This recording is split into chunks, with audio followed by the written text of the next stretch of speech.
Novak Djokovic has chosen to remain unvaccinated despite him having to miss out on several tournaments, including the Australian Open where he is a 9-time champion.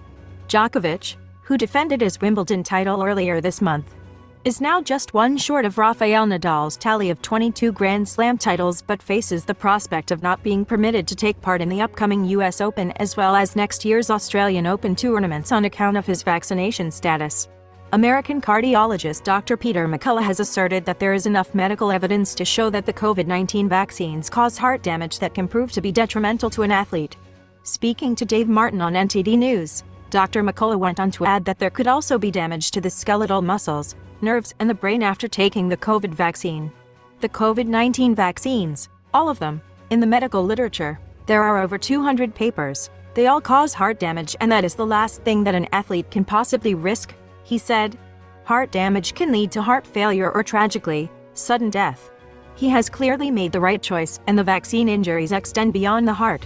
There can be damage to the skeletal muscle, the nerves, the brain. So much of what an elite tennis player is at risk when they take a COVID-19 vaccine, he added.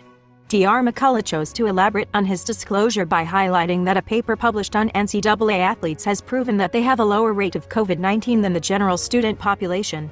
They shouldn't have any more restrictions than the general public. There was a paper published from NCAA athletes on testing that was done on a routine basis. The athletes have a lower rate of COVID-19 than the general student population, he stated. Novak Djokovic sticks to his stance, hopes that US government allows him to play. Despite the risk of falling behind in the all-important Grand Slam race, Novak Djokovic has maintained an unwavering stance about vaccination, speaking to the media after his Wimbledon triumph. The Serb reiterated that while he was unwilling to take the jab, he hoped that the US government would either alter or tweak the rules to enable him to take part in the last Grand Slam of the year. I'm not vaccinated and I'm not planning to get vaccinated, so the only good news I can have is them removing the mandated green vaccine card or whatever you call it to enter United States, or exemption. I don't know. I don't think exemption is realistically possible.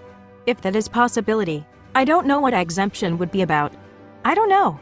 I don't have much answers there, he said.